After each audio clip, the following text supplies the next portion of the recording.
Uptown got its hustlers, the Bowery got its bumps. 42nd Street got Welcome back, America. It wouldn't be Friday without Jim Garrity. He is a Washington Post columnist. He's the National Review, editor of The Morning Jolt, and he is also frequently on the podcast, The Editors. He also has his own podcast, The Three Martini Lunch. Jim, I am very glad to have you on a very busy... No one expected August to be this full of news, did you? So August is when Saddam Hussein invaded Kuwait. August is when there was the coup against Gorbachev. August is a month that tends to bring trouble. By the way, listeners of your show, Hugh, probably know that we had a terrible disaster with a tree by our house a couple months ago. It's still going on. But do you hear that pounding going on? They've quieted down now that I'm okay. Thankfully, it's pretty. But if you hear the pounding, it's either that or the FBI knocking at my door now that they're done with John Bolton. Which is the transition to the first story. Ambassador Bolton. I'm on America's Newsroom this morning, and the story breaks. The president talks about it, and they come to me. It's not anything I prepared for, and I disclose that I've known the ambassador for 20 years. He's been a frequent guest on the show. Friendly relations with him. Not a close bosom buddy, but I've spent an entire day with him driving around L.A., et cetera. Good. I've read his books.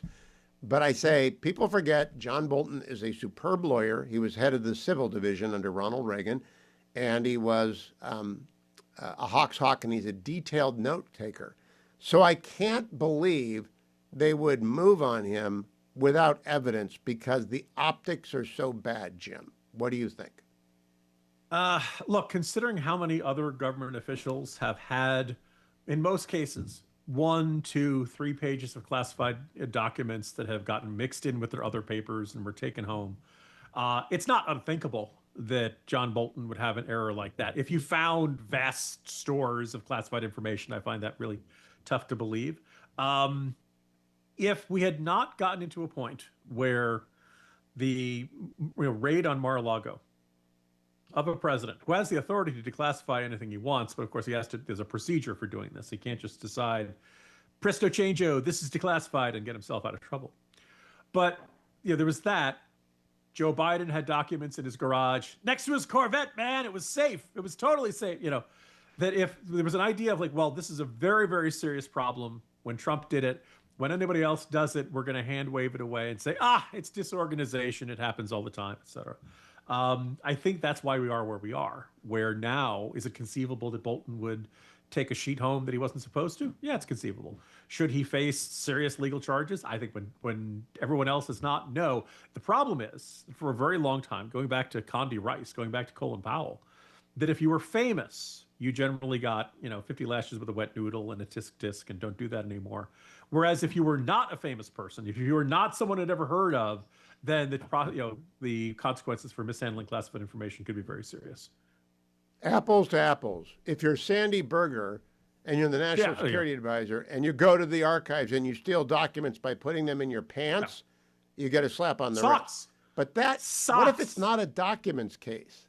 What if it's a Foreign Agents Registration Act case? We don't know. I mean, look, I have a very hard time believing. Look, he would not have had documents since, was it 2019 or 2020 when he left the Trump White House? 2018 April to 2019, right. yeah. 2019, all right.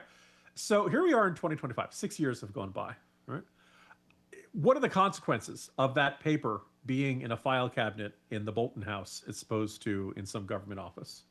My guess is someone pointed out to me after I was on Fox, David Petraeus was prosecuted, not only lost his job, but he was prosecuted.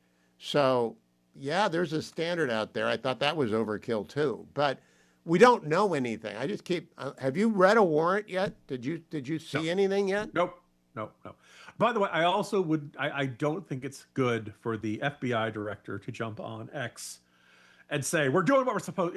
Whatever it was from Kash Patel, it was almost spiking the football. There was kind of this cheerleadery sort of thing, and I just you guys, there's a reason law enforcement officials are generally not supposed to have very big social media presences.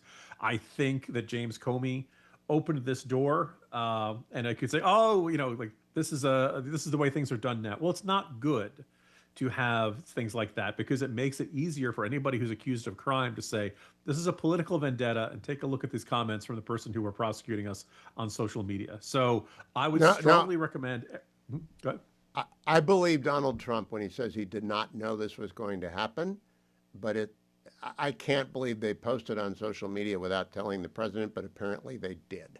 And Which is I want bad. to move on to Which Ukraine. is bad, while and we they have shouldn't do it, chance. Hugh. They And the bad other thing shouldn't do it. Yeah.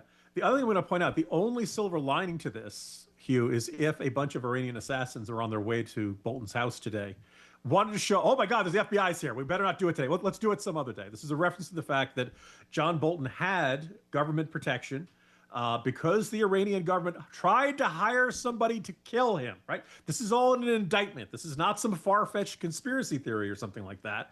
And one of his first acts in office was for Donald Trump to take away the protection to John Bolton, which seemed like a mean, nasty vendetta that endangered John Bolton's life. And whether you love the guy or hate the guy, I would like to think everybody left, right, and center would not want to see him killed by Iranian assassins over. I disagree with that decision and with the decision about Secretary Pompeo, just like I disagreed with the Biden administration decision to revoke protection for others threatened by the Iranians.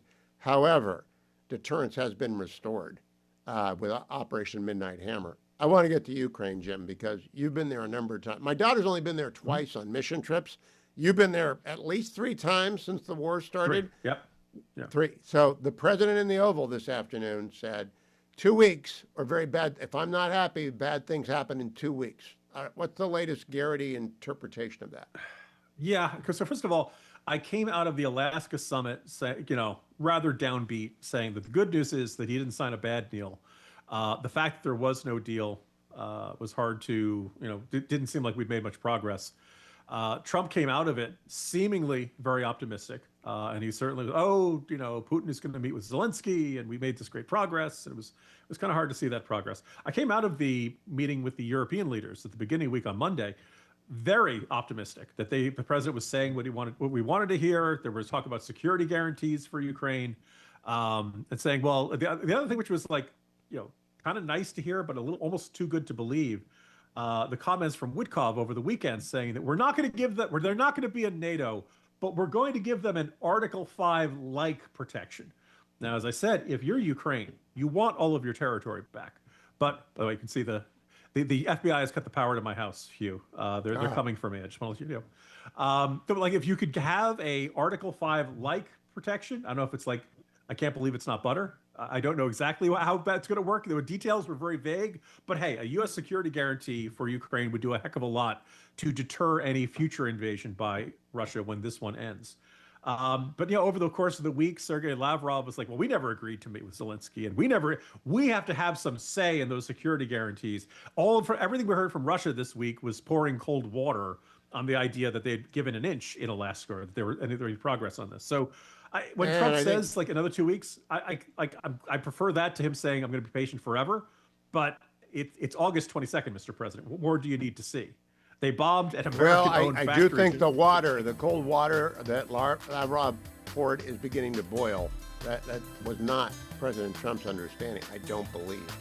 Jim Garrity, have a great weekend. Follow him at Jim Garrity. Follow me to the next segment of the Hugh Hewitt Show. The Hugh Hewitt Show is now available on TV. Go to SalemNewsChannel.com or download the app. You can also watch on Roku and Fire Stick. Salem News Channel.